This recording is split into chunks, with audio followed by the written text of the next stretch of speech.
Hello, welcome back to Sorare. Adam here, and today I'm going to be going through some key points and strategies for the upcoming Sorare Global Cup. Follow me on Twitter, Instagram, Facebook and TikTok. If you do like this video, smash the like button and subscribe to the channel. And if you're not signed up to Sorare yet, sign up using the link below where you'll get a free NFT card, which is one of these limited cards displayed on screen now after buying your first 5 cards on auction. You'll also get 13 of these common cards as well, so you can start entering the competitions today on Sorare. But not only that, you'll also be able to play the Global Cup, which is covering the World Cup matches. You'll be able to draft your team of 8 players and be in a chance of winning some fantastic prizes and experiences for free. So what are you waiting for, guys? Get signed up to Sorare today using the link below. This is the best link out there. You'll get your free limited card, all your free common cards, and you can start entering the tournaments today, including the Sorare Global Cup. So let's get stuck into today's content then, guys. So today, as I say, I'm going to be going through some key points and strategies that I'm thinking about as we head closer to the kickoff of the Global Cup. So guys, let's get straight stuck into it. I'm going to go straight into the key points and strategies ahead of the tournament. Now, this might seem an easy one, but think carefully about your draft. It could be really important to your success long term on the Global Cup. It's also a good idea as well to plan ahead in terms of your players and maybe think about which teams you think are going to go far in the tournament, and then potentially have a couple of players from those teams just so you have got that squad depth as we head further into the tournament. Of course, there's always upsets in the World Cup as well, so it's important that you do have a good initial squad. Of course, you will be able to add players to your gallery as you go forward, but it's always a good idea to plan ahead and make sure that you've got the best chance of having some really good players as the tournament progresses. Especially when we get to the final, if you've still got a team of 5 when we get to the final, quality team of 5 that are all playing, then you've probably got a really good chance of getting plenty of prizes and potentially even finishing high up the overall leaderboard. Another thing that I've thought about is the initial strategy when you are doing your draft. Obviously, we won't be able to pick any players until before the knockout stage. We'll of course potentially win some more cards, but we don't know what those cards are going to be. Could be fairly random. So what I'm thinking is potentially to concentrate on the first 2 games of the World Cup to optimise my draft based on the first 2 games. Now there's a couple of reasons for that. Now, the first one is if you can optimise your lineups for the first 2 games, that's going to give you a really good chance of potentially bagging some big rewards early on. Hopefully add some more star players to your squad as well, just so you've got that squad depth as we progress through the tournament. Another thing to note about the first 2 games as well is that if the players in your team have got some really easy fixtures first up, they could potentially already have qualified by the 3rd game. This could mean that potentially some players could get rotated. So I would probably research that, think about which players could get rotated in the 3rd game, especially if they do have 2 easy games first up. Of course, as I say, you will win some cards in the tournament in the first 2 game weeks potentially if you do well, but we don't know who those players are going to be and for which teams, of course. So it's always a good idea to make sure your draft is well selected just in case there's any injuries or your team is potentially rotated as well in the 3rd fixture. I've not quite really worked out what the best strategy is for this. I'm still mulling this over in my head, whether it is better just to go for all out in the first 2 games and target teams with easy fixtures to hopefully win some really good cards early on, or maybe target some players and some teams that have got an easy fixture in the first game, say, and then a harder game in the second game. That would mean that the 3rd game is probably another game that they will need to play their full strength squad. And if the 3rd game is an easier matchup, that could potentially give you an edge over other players, especially if some of their players are getting rested due to the team already qualifying. It's something to bear in mind, something that you might want to potentially plan for. Now, in terms of the draft strategy, there's another one that I've been mulling over. Now, you could go all out and go for the big stars in your team, potentially have 2 or 3 of these in your team. That would potentially mean though that you're probably going to have a really poor bench and potentially pick some players that are not going to play at all in your goalkeeper, defender, midfielder and forward extra slot. This could potentially pay off, especially if you do win some big stars early on. But then, as I say, what happens if your team do qualify? Your star players don't play the full game in the 3rd match, or they don't play at all and get rested for the knockout stage. That is something to bear in mind, so it might be worth potentially having maybe a weaker bench, but some players that could potentially play. So this could be really important in terms of research. If you can find that really cheap player for say 5-6 coins that could potentially have a good game during the World Cup and could be utilised if one of your players did get injured or rested during the early group stage. So in terms of the draft strategy, might be an idea to, like I say, spend a bit cheaper on your bench, but make sure that those players are potentially going to get some game time. So that is going to add some squad depth to your team, as I say, just in case of injuries or teams rotated or even knocked out of the tournament. Now another thing to note, but it might seem obvious, goalkeepers are very important during this tournament. Of course, if you've not got a goalkeeper, then you're not going to be able to enter a full lineup. Without a full lineup in the tournament, you're probably not going to come away with some big rewards in the Global Cup. Now, of course, in the initial draft, we have a chance to pick 2 keepers here. 2 starting good keepers, though, could hit into your budget. So I think most people probably opt for a starting goalkeeper, then potentially just spending cheap on the second goalkeeper slot. Or some people may choose to pick 2 starting goalkeepers, but that's going to probably sacrifice the rest of your team. And the goalkeepers are probably going to be the lowest scoring players on your side as well. But as I say, they are important. You do need a goalkeeper to, of course, enter that team of 5. Now, another reason I say that the goalkeepers are important is that we're probably not going to get many other opportunities during the tournament to actually buy a goalkeeper. Of course, we're going to get the chance before the knockout rounds of the World Cup to get a potential goalkeeper if our original goalkeeper has been knocked out.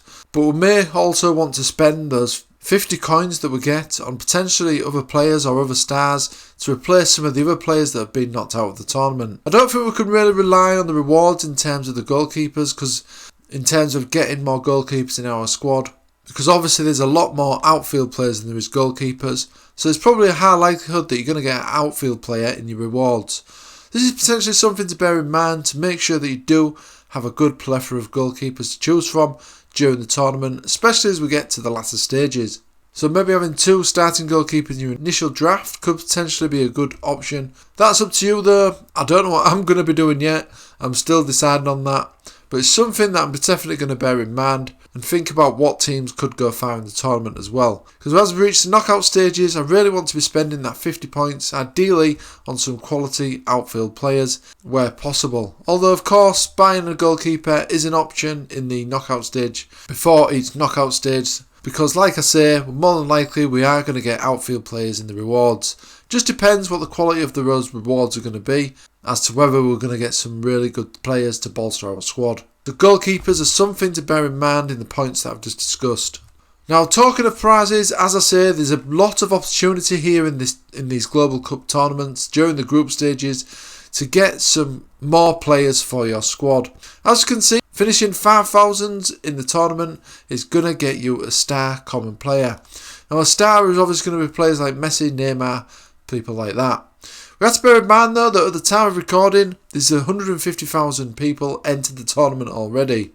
So at a guess, I'm guessing there's probably going to be around 200,000 to 250,000 when the tournament kicks off. Maybe more than that, but that is just my guess. So if we look at the other cards that you can win as well, so you can also win a tier 1 common for finishing as far as 100,000th in the league. So there's probably a good chance that you could get a tier 1 common.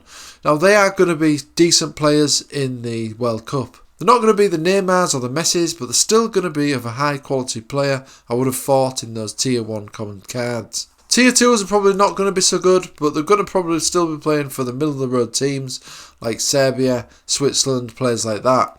But there could potentially, of course, be the surprise package and potentially could go on further into the tournament. And tier 3s are probably going to be players you're probably not going to be able to utilise or get big scores from in majority of the cases. So we do really want to be aiming for these tier 1s or star commons to really bolster your teams. But there is plenty of rewards up for grabs here. But like I say, some of these players may not be much use to you further into the tournament, so you do really want to be targeting those tier 1s or star common rewards ideally. And as I say, the likelihood is you've probably got more chance of getting an outfield player in these rewards than a goalkeeper, so that is something to also bear in mind. Now this is an important point, you're going to be getting these 50 points I've already mentioned before each knockout stage of the World Cup. So of course we'll get 50 points after the initial group stages are finished, but that only leaves around 12.5 points for each player. Now I'm guessing that the points for the players are going to be the same in terms of the cost. As we know, Messi is 23 coins, Neymar's 23, and people like Mbappe 21. So if you are looking to target one of those players with these points for the knockout stage, that is going to leave you very little sum left for the other 3 players. It is possible, of course, to pick up a star player and then have some other maybe mid-range players. And some other players that are potentially bargains could come to light during the tournament as well. Bear in mind that a lot of other managers probably also going to be buying those players, and it might be worth buying a differential that not all the managers are going to have. The other thing to factor in as well with these points is that you may need to buy a goalkeeper depending on how your initial strategy went. So you may need to spend some of these 50 coins on a goalkeeper so that you do have a starting goalkeeper going into the next run of matches. Or even planning ahead for the later matches as well if you're confident of a team progressing from the relevant knockout stage. A decent goalkeeper is probably going to set you back between 10 to 15 coins. Which isn't too bad really, considering the average per player with the 4 players that you can buy of these 50 coins is 12.5. But ideally I want to be spending these coins on potentially 1 star player to add to my collection where necessary, and then maybe fill out a couple of other decent players and then use the rest of the coins on some fairly mid-range players depending on the situation during the tournament of course. So these 50 points that you can spend during each knockout round are probably going to be really vital. My guess is that a lot of people will probably even forget to spend these points, so that's probably going to knock them out of the pecking order in terms of the overall leaderboard. Another thing to note as well, a very important thing that could give you the edge during the tournament, is to make sure you do pick the right captain, because the captain is going to get a 20% bonus on their overall score for that particular match day. So this is going to obviously be a big factor in where you place in the overall match day leaderboard. So it's very important that you try and obviously pick the best scoring player during that match day. Another thing to note well about the scoring as well on the Sorare is that it's not all about goals and assists. You do also need players that see a lot of the ball, make a lot of other actions during the game depending on the position. For example, defenders, you want clearances, tackles, interceptions, and a high pass rate never goes amiss either. Same for midfielders, you want a midfielder that's going to be giving plenty of key passes, have plenty of accurate passes as well. And if you can get one that assists and scores and does tackles, interceptions and clearances, one player springs to mind and that's Kimmich, then that's the sort of players that you want to be focusing on, because they are going to be racking up the points during the game, especially if they do play 90 minutes as well majority of the time for their national team. And for forwards, we want shots on target, shots as well of course, and goals and assists are always important for forwards, because generally they don't have many accurate passes during a game or many passes during a game in general, unless of course you're Lionel Messi or Neymar. And that is why they are probably the best scoring players in terms of forwards on the Sorare platform, because they do score a number of goals of course, but they do also have a high pass rate, shot rate. They have a number of key passes as well, and also have plenty of attempted assists and things like that. So this is really important to bear in mind. Obviously goals or assists are important, but if you can get players that score and assist and plenty of other actions like the actions I've just mentioned, then that's going to give you the edge in terms of the scores in the matchday leaderboard. Point as well is to make sure you do join some of the private leagues. There's a lot of private leagues out there that are giving free rewards as well, things like signed jerseys, free NFT cards as well, so it's really worth signing up to some private leagues. If you head over to my Twitter page at Sorare Assist, you will find a number of free Sorare Global Cup private leagues that you can enter where you can also win prizes. And the most important thing of all, of course, is to have fun during this Global Cup. I know that I certainly will be, and I'm looking forward to also sharing my progress with you guys as well, right here on this YouTube channel. I'll be sharing my results and my rewards with live videos, so make sure you do stick around to the channel, all of that good stuff. And you can obviously tell me how you get on as well in the comment section in my videos. Okay guys, thanks for watching as always. You follow me on Twitter, Instagram, Facebook and TikTok, links in the description. If you like this video, smash the like button and subscribe to the channel. And if you're not signed up to Sorare yet, sign up using the link below, where you'll get a free NFT card, which is one of these limited cards displayed on screen now after buying your first 5 cards on auction. You'll also get 13 of these common cards as well, so you can start entering the competitions today on Sorare.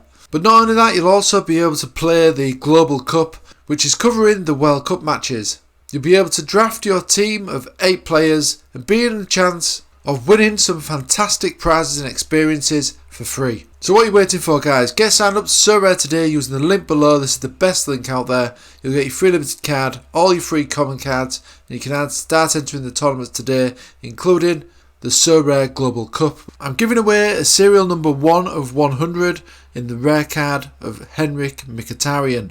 To have a chance of winning this card, you need to be a subscriber to this YouTube channel, so hit that subscribe button now. You also need to head over to my Twitter page at SorareAssist, and you will find there the competition tweet. You just need to retweet that tweet and like the tweet as well. Then you'll be in with a chance of winning this rare 1 of 100 card. Also check out the SorareAssist Patreon as well for regular scouting of all the leagues covered on Sorare, including scout notes and a player rating out of 10, including a potential and current rating. You'll also get access to the player database as well, with hundreds of players already rated and scouted. You'll also be able to filter the database by a particular region, club, position and the player's age as well, if you're looking for some under 23 targets. There's also a current rating and a potential rating that can also be filtered as well. The ratings are out of 10. So why not check out the SorareAssist Patreon today? Link is in the description. Also check out SorareAssist.com as well, guys, where you're going to be getting more free Sorare content. And why not check out the Ultimate Guide to Sorare books as well, where every sport is covered, including the basketball, baseball and football. And there's also a complete guide as well, available in ebook format and also available on Amazon.com. There is some links in the description for these books if you did want to check them out today. Thanks for watching as always, and I'll see you again soon.